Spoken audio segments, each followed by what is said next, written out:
Voilà, nous continuons notre méditation sur notre positionnement dans ce que la Bible appelle la nuée des témoins.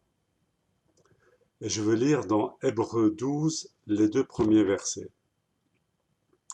Nous donc aussi, puisque nous sommes environnés d'une si grande nuée de témoins, rejetons tout fardeau et le péché qui nous enveloppe si facilement et courons avec persévérance dans la carrière qui nous est ouverte, ayant les regards sur Jésus, le chef et le consommateur de la foi, qui, en vue de la joie qui lui était réservée, a souffert la croix, méprisé l'ignominie et s'est assis à la droite du trône de Dieu.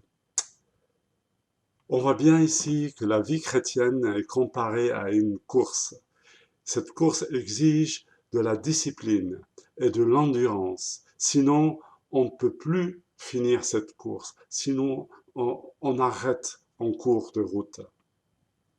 Nous sommes donc appelés à ne pas abandonner et à compter pour cela sur la fidélité de Dieu pour tenir. Courons donc avec endurance. Et l'apôtre Paul évoque cette course en disant à plusieurs reprises: ne savez-vous pas que ceux qui courent dans le stade courent tous, mais qu'un seul remporte le prix? Courez de manière à le remporter. Nous avons un objectif, un prix en vue. Courons donc. Et l'apôtre Paul dit ailleurs: j'ai combattu le bon combat, j'ai achevé la course, j'ai gardé la foi. Il y a ici une bonne raison pour effectuer et stimuler cette course qui est apparemment difficile. Et cette bonne raison est ce qui est marqué donc dans ce qu'on a lu dans Hébreux 12, puisque nous sommes environnés d'une si grande nuée de témoins. Et ces témoins, leur vie constitue pour nous un témoignage de foi, de persévérance et d'endurance. Et en plus, ils n'ont pas obtenu ce qui leur était promis. Il nous donne un exemple élevé à imiter. Il y a là tous les héros de la foi de Hébreux 11 et tous les autres depuis jusqu'à aujourd'hui. Le pasteur noir américain, bien connu, Martin Luther King, qui est connu pour sa lutte non violente pour la paix et contre la ségrégation raciale, avait utilisé une image frappante pour parler de l'état spirituel de certains chrétiens. Il les appelait des chrétiens thermomètres, ce que je peux appeler, par rapport à l'introduction, des chrétiens thermomètres qui sont des suiveurs et sans influence sur leur entourage. Mais il disait encore: heureusement qu'il existe des chrétiens thermostats. Ce sont des chrétiens leaders, influenceurs. Je trouve que c'est une belle analogie qui peut être applicable à notre vie spirituelle pour en tirer un guide de bon fonctionnement dans notre marche.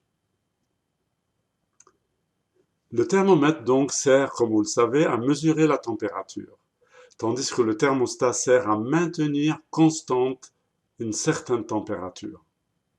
Il y a donc une différence dans le fonctionnement et par analogie, une différence dans le comportement pour nous les chrétiens.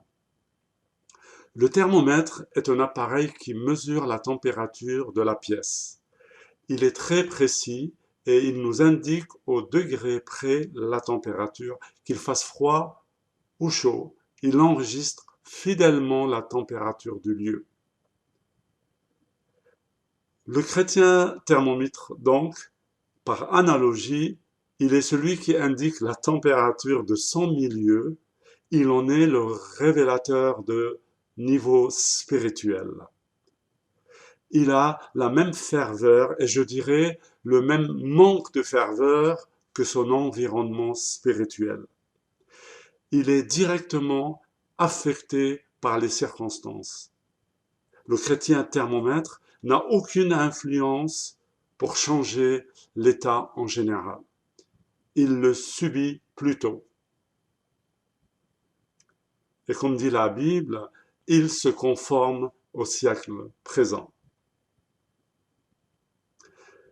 Le thermostat est un petit appareil placé dans une pièce et il détermine quelle température exacte je souhaite appliquer dans cette pièce.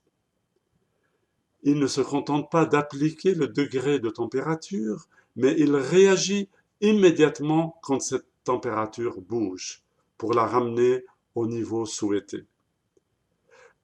Donc, le chrétien thermostat, par analogie, peut ressentir immédiatement la baisse de la ferveur et va réagir instantanément. Le chrétien thermostat, il a donc la capacité de changer l'atmosphère, même spirituelle, autour de lui. Et on voit ça clairement dans Philippiens 4 au verset 12. C'est l'apôtre Paul qui parle. Je sais, écoutez bien, je sais vivre dans l'humiliation et je sais vivre dans l'abondance.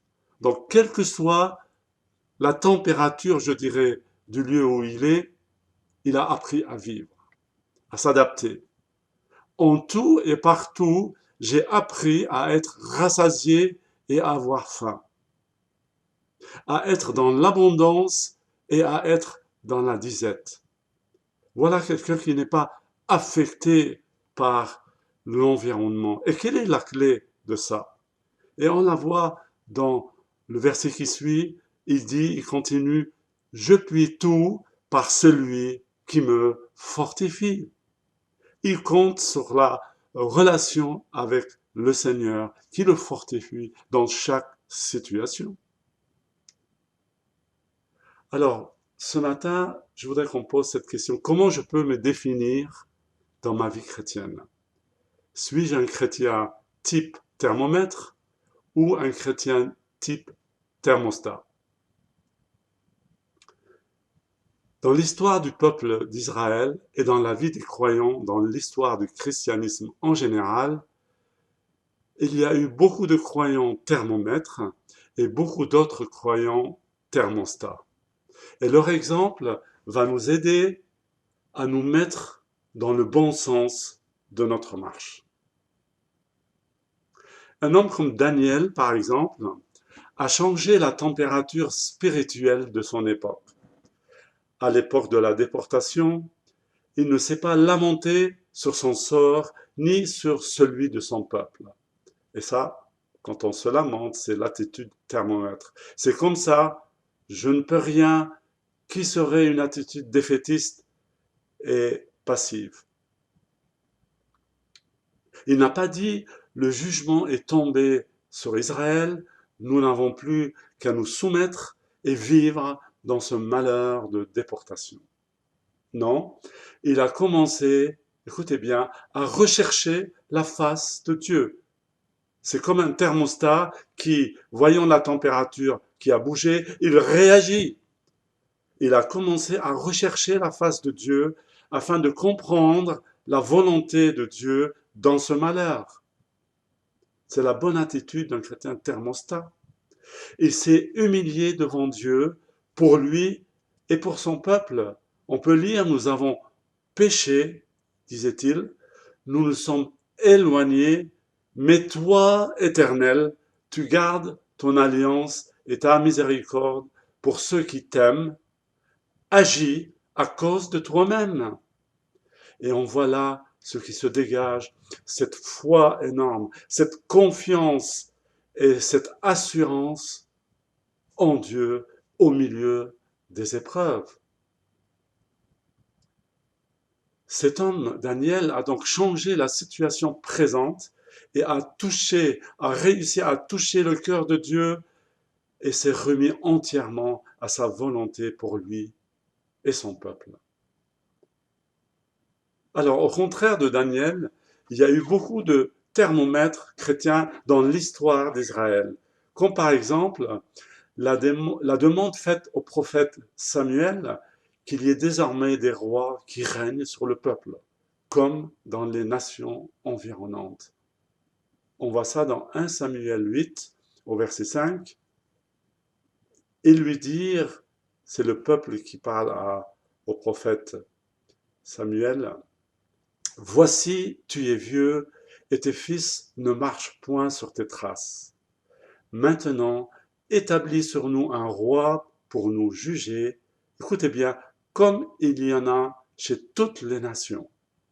Bien sûr, ça a dû attrister le prophète Samuel, cette demande, et elle a aussi attristé Dieu. Voilà ce que, quand Samuel s'est plaint auprès de Dieu, voilà la réponse de Dieu. Car ce n'est pas toi qu'il rejette, c'est moi qu'il rejette, afin que je ne règne plus sur eux. Voilà l'attitude type thermomètre pour se conformer à ce qu'il y a autour.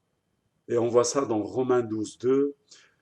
L'apôtre Paul nous dit, ne vous conformez pas au siècle présent, mais soyez transformés par le renouvellement de l'intelligence, afin que vous discerniez quelle est la volonté de Dieu, ce qui est bon, agréable et parfait. À partir du moment où nous sommes à Dieu, nous ne sommes plus au monde. Nous avons besoin d'être renouvelés dans notre intelligence pour ne plus réagir comme le monde réagit. Il y a aussi l'histoire importante de David et Goliath. On la connaît, on en a prêché souvent là-dessus. C'était pendant le règne justement du roi Saül. Et c'est une histoire bien révélatrice de cette différence de comportement entre thermomètre et comportement thermostat. À l'époque, le contexte, il y avait la guerre entre Israël et les Philistins, et l'armée des Philistins était vers la montagne d'un côté, et l'armée d'Israël était vers la montagne de l'autre côté. Et il y avait la vallée qui les séparait. Et tous les jours, pendant 40 jours, un géant nommé Goliath s'avançait dans la vallée et insultait et prenait au défi toute l'armée d'Israël. Il disait dans 1 Samuel 17, 11, « Je jette en ce jour un défi à l'armée d'Israël. Donnez-moi un homme et nous nous battrons ensemble. » Saül et tout Israël entendirent ces paroles du Philistin. Écoutez bien, et ils furent effrayés et saisis d'une grande crainte.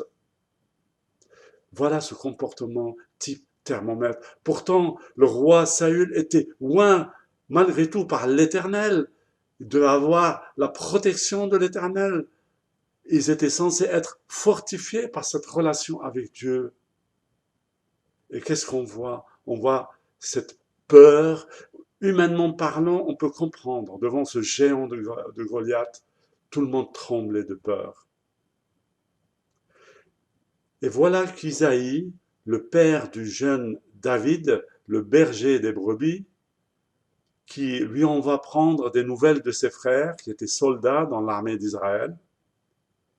Et à son arrivée, David a entendu aussi les menaces et les insultes du géant Goliath.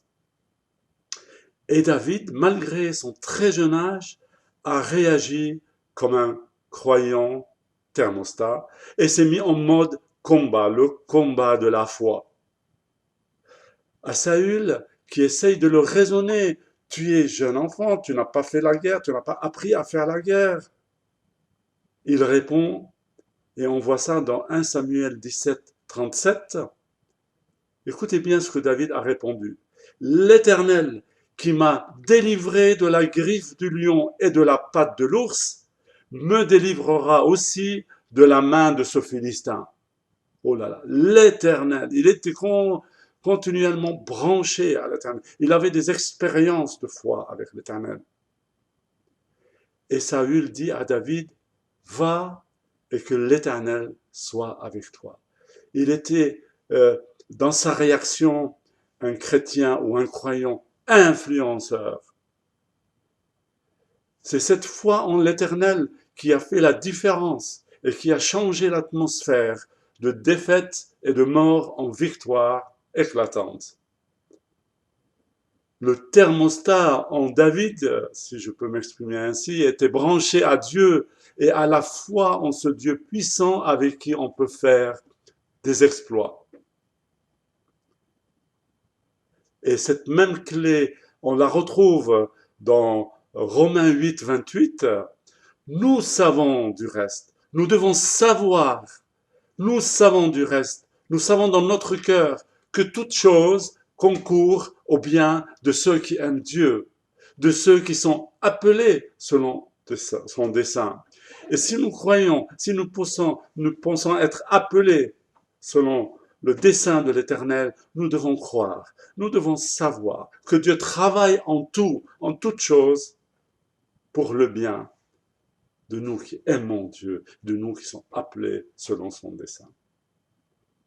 Il est très important, bien aimé, que notre course soit conforme au fonctionnement d'un thermostat et non d'un thermomètre. Au fonctionnement de thermostat où c'est Dieu lui-même, écoutez bien, qui règle la température. Nous pouvons être dans nos vies tour à tour thermostat ou thermomètre. Et nous pouvons pencher peut-être plus pour l'un ou pour l'autre. Mais la bonne nouvelle de ce matin, la Bible dit que nous pouvons passer de thermomètre à thermostat. Et pour cela, il faut être, écoutez bien, animé de notre esprit. On peut lire dans Nombre 14, 24, « Et parce que mon serviteur Caleb a été animé de notre esprit et qu'il a pleinement suivi ma voie, je le ferai entrer dans le pays où il est allé, et ses descendants le posséderont. » Voilà les belles promesses. Quand on est connecté par la foi à Dieu, quand on croit fermement en le Dieu Tout-Puissant, malgré les 40 ans dans le désert, il a persévéré, malgré le fait que 10 espions ont dit le contraire de ce que Josué et Caleb a dit à propos de l'exploration du Canaan. Malgré le fait qu'il est resté 40 ans à tourner dans le désert, il a persévéré. Il avait en vue cette promesse du pays. Et dès le moment où ils ont mis le pied sur ce pays, et dès l'arrivée du moment du partage, il s'est avancé auprès de Josué.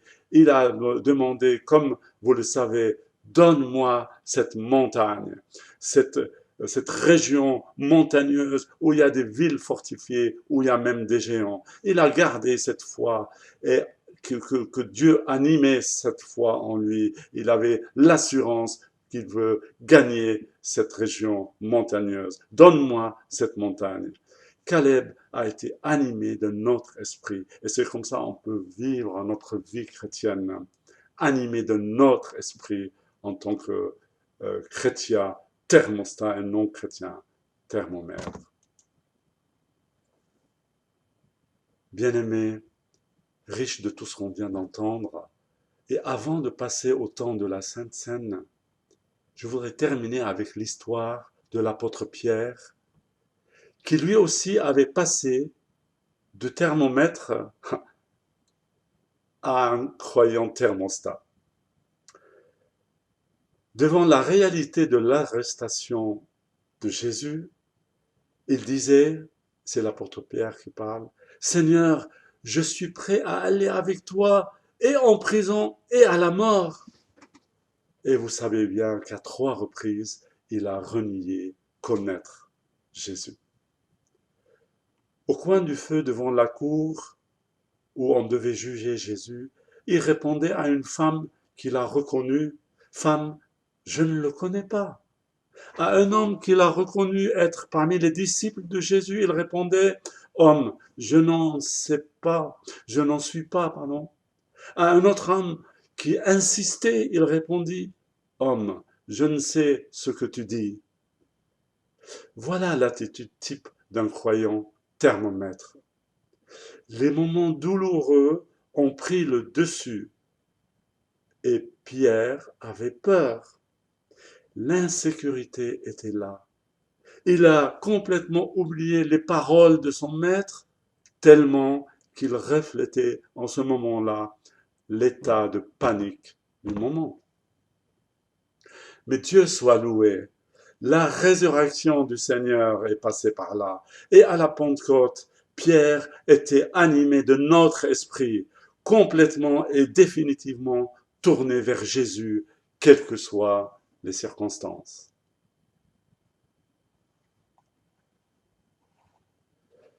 Bien-aimés, voilà, nous voulons terminer cette méditation ce matin par ce temps de communion, ce temps de Sainte Seine, avec le pain et le vin. 1 Pierre 2, verset 21. Et c'est à cela que vous avez été appelés, parce que Christ a aussi souffert pour vous, vous laissant un exemple, afin que vous suiviez ses traces. Et au verset 24, lui qui a porté lui-même nos péchés en son corps sur le bois, afin que, morts au péché, nous vivions pour la justice. Merci Seigneur. Merci Seigneur, parce que tu as été mort au péché, afin que nous puissions vivre pour la justice. Tu as porté toi-même nos péchés en ton corps sur le bois. Merci Seigneur. Sois béni pour cela. Et on continue ce que l'apôtre Pierre disait. Lui, par les meurtrissures duquel vous avez été guéris.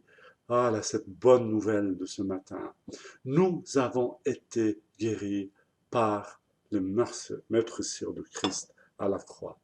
Merci Seigneur pour le sang, ton sang qui a coulé à la croix, qui a permis à ce que nous avons été guéris. Tous nos meurtrissures ont été guéris. Merci Seigneur. Sois béni, notre Dieu. Bien-aimés, de la même façon que Jésus a remis l'apôtre Pierre dans le bon sens de la marche, dans le bon sens de la course, nous aussi courons avec persévérance dans la carrière qui nous est ouverte. Ayons les regards sur Jésus, le chef et le consommateur de la foi. Bien-aimés, sa grâce nous suffit. Cette grâce, elle est la même hier, aujourd'hui et éternellement. Soyez bénis. Bon dimanche à tous et à très bientôt. Amen.